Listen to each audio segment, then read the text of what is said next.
Something not human fell in love with the socialite, and it came back every night. Celeste Maro had learned how to be beloved almost as a costume. Her face belonged to banners and charity brochures. Her laughter was a polished thing that fit into oval frames and print columns. From the penthouse, she presided over the city the way a queen presides over a gilded room. Light pooled on marble, champagne coated the air like a promise. Yet when the city dimmed and the house settled into its own breath, Celeste answered to a corridor. The corridor lived in the shape of a memory she could not claim. It was endless, a seam of amber light between walls of worn plaster, its floor a ribbon of a carpet whose pattern she could not name but knew by heart. It called her as though it had the right to her name.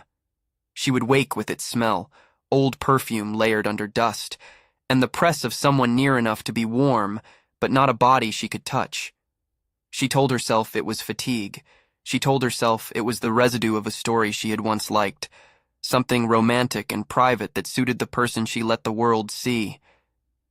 Yet, the corridor returned with a persistence that made denial a kind of cruelty. At a gala that slipped soft as music and sharp as crystal, she met what the corridor had been shaped around. It was not the kind of meeting that Hollywood scripts favored. No dramatic unveiling, no thunder of destiny. He stood in a dark corner of the ballroom as if he had been placed there by shadow itself, unadorned, wearing a coat that absorbed candlelight rather than reflecting it. Some guests turned to him as if he were a ghost who had trespassed. Others moved away with the practiced civility one reserves for small, polite threats. He looked at Celeste as if she had been the only light left in the room, and the look was not admiration or hunger, but recognition. "You answer to the corridor," he said later, when applause had become a distant noise and the city had narrowed to the two of them and the space between. "How do you know that?" she asked, because curiosity for what might be true was rarer to her than a new gown. "I have a long memory for people who live like they live twice," he said. His voice had no echo.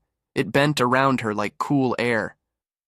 "You will not find me in the guest list, Ms. Maro." He did not ask for her history or her causes. He asked instead, in the plain way of an animal that knows the map of its territory, about her nights. He wanted to know what called her from bed and what she kept turning away from at dawn. The question felt intimate, inadmissible. And beneath embarrassment there was a curious relief, someone who did not mistake performance for the thing performed. After the gala, his visits began in the way of a soft weather, at first a suggestion, then a pattern. He came back every night. At first he visited in the corridor of her dreams. The amber light deepened until pain and pleasure blurred. He would be standing where the light thinned, as if the end of the world had a person waiting at it. He spoke little. Once, he pressed 2 fingers to his wrist and showed her a faint map of lines that were not veins and not scars, and said, without commentary, "I keep what remembers." Celeste woke with his name on the edge of her tongue, and the certainty that whatever he called remembering was not catalogued in any book on her shelves. The second return was in the glass. She began to see him in the reflective surfaces that had never before betrayed anything but good angles and staged indulgence. A column of brightened shape in the elevator mirror, a strip of shadow in a storefront window while she stood across the street, a silhouette that did not move with the flow of the crowd. Once, walking home in a rain that made the city seem like a painting left to run, she saw him across the intersection, as if the rain had painted him onto the world and then left him there. He raised a hand as if to a friend. She lifted hers without thinking, and then dropped it, and in that small, ridiculous accord the world gained a new seam. She began to look for him in other people's words. Antiquarian volumes in the library smelled like glue and possible histories. A curator at an exhibition offered up a folio of images of thresholds used in every age to mark a border between things and claims. A woman at a bookshop spoke, hushed and apologetic, of someone they had called a guardian of doors, never named, and how such guardians did not live by calendar or by parliament. The rumors were whispers made robust by absence, a kindness that left no ledger, a hunger that did not devour the body but rearranged it instead, a fidelity that trespassed and stayed. Doctors suggested rest. Friends suggested a vacation. Stylists suggested a new color that would bring brightness to her face. None of them addressed the fact that a thing had learned her nights, that it had become a ritual in her life. The corridor grew warmer. That was how she knew the visits were not merely dreams. It was a small change at first. When she slept, her skin remembered a different temperature, a small internal hearth. Later, she would stand at windows and feel the city's cold press against glass, while in the corner of the room, the air was still as if someone had closed a door that opened only for them. He came to the threshold as one would to a vigil, silent, patient, constancy like prayer. Each time he left her with choices like shells, smooth and countless, each one carrying the echo of a different life she might live. Her inquiry hardened into intent. She refused to be only observed. If this was a devotion, a trespass, a miracle, she would not be the object of it without understanding. He had not yet offered himself entirely in language, but his presence had a grammar, thresholds, memory, and the insistence that there was an exchange to be made. She went into the city at hours when even the streetlights seemed to be pretending they would soon sleep. She visited a theater that had been shuttered for years, a place where velvet had gone to rot elegantly and where the stage had a cavity like a throat. The theater felt like a mouth that had once sung and now cleared its throat. He was there, in the house of echoes, as if the theater had been designed with him in mind. Dust hung in the light like a congregation. Seats bore names written in pencil from seasons past. He moved through that space with the deliberateness of someone who had practiced absence. "You said you remember," Celeste told him. "What does that mean for me?" He did not answer at once. He walked the aisle with a slippered step and kissed the back of a chair as if it had once been his to hold. Then he said, "I remember the true shape of people when they are not performing. I hold what is given to me." "And what would be given to you? What would it cost?" There was no theater voice in her, only the private murmur of a woman asking whether surrender would be deliverance or erasure. "You are honest to me when you are most dishonest elsewhere," he said. "You are whole in the way you are not when lights are high. I can make that wholeness endure. But to make whole what is splintered, you will not remain as you are." She considered this like one who considered a window that might open onto a garden or a cliff. The cost was not a ledger of flesh, but an architecture of being. To exchange her curated life for a life that might not be counted as human in the ways her social world measured humanity. He said plainly, "You may become what is not counted as human by those who rely on bills and banners. You will remember truly. Or you may refuse and remain admired, lovely, and aching." Celeste listened because she had rehearsed choice in the mirror more than she had ever rehearsed truth. She thought of her mother's hands, still neat from gloves, of the way friends arranged themselves around her like a constellation she did not trust. She thought of the corridor and the way it folded her name into its walls. She thought of being a thing that meant everywhere and nothing all at once. The nightly return persisted as if it were a vow. It came in other ways, too.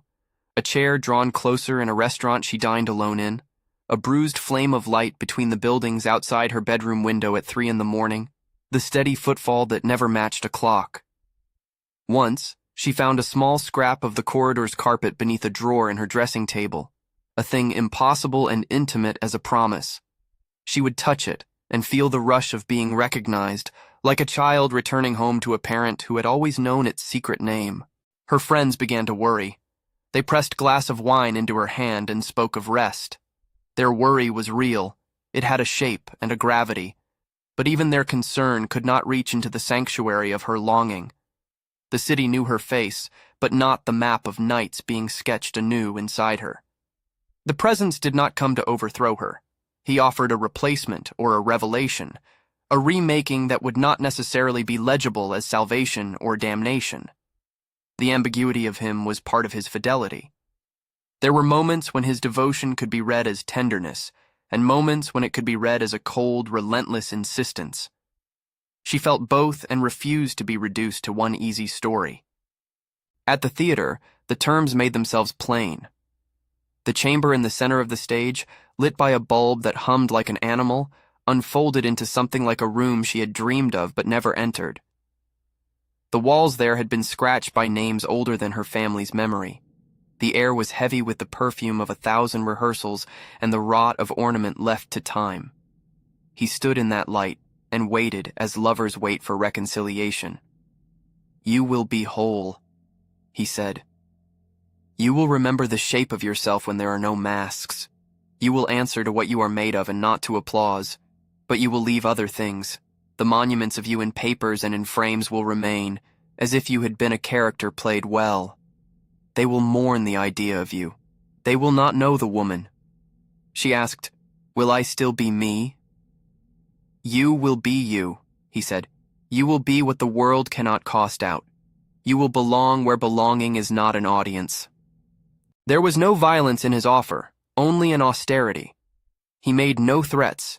He did not promise the roses of a fairy tale or the easy painlessness of complete belonging. He proposed a tally for what mattered to him: memory, truth, shape. He offered a closure that would be, in public terms, an erasure, and in private terms, a revelation.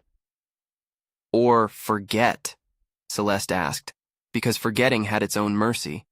To forget would be to return to the life that cared for the surface and feed it with a new performance, to continue with charity luncheons and appearances, to keep the golden shape of things and suffer the hollow that came after midnight.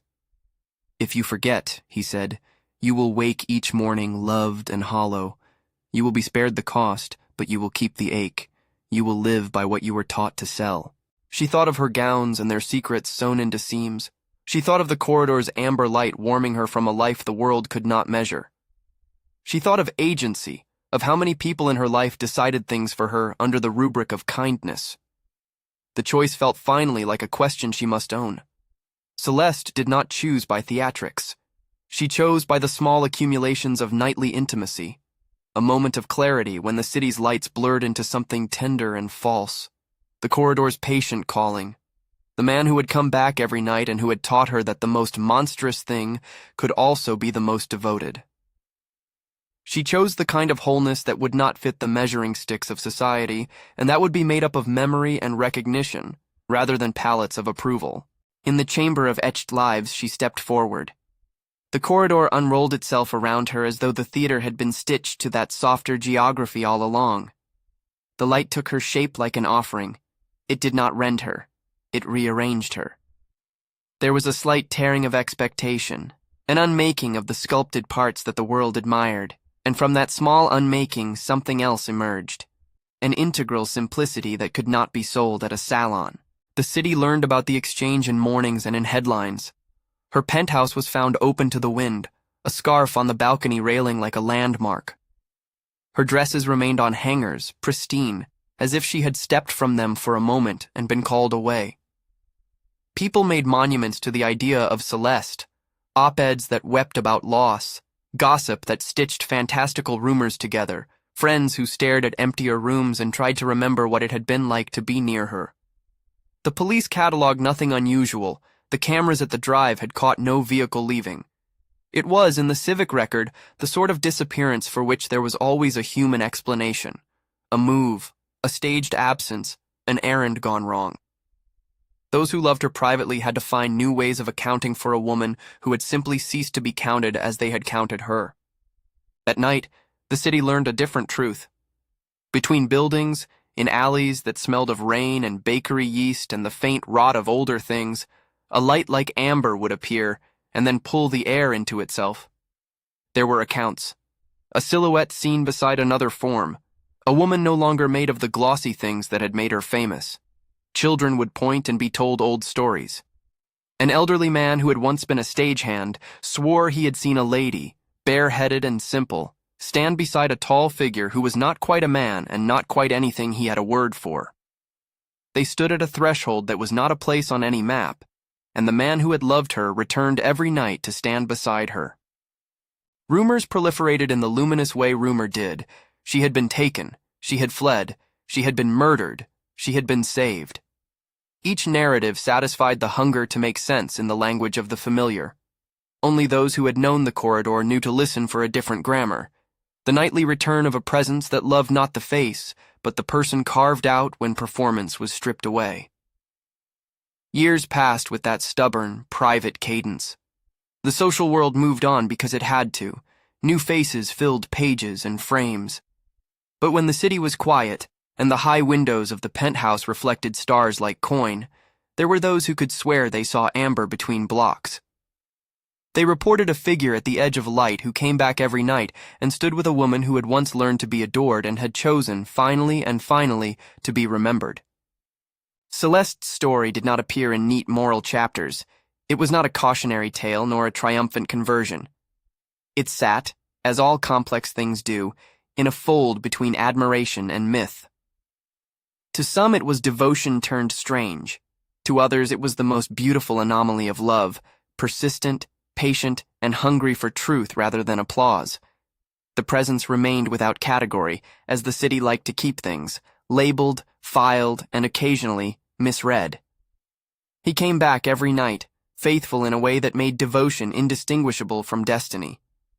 Those who remembered her in the old light sometimes walked past the theater, now a ruin on the edge of neighborhoods that had once worn mourning like a fashion.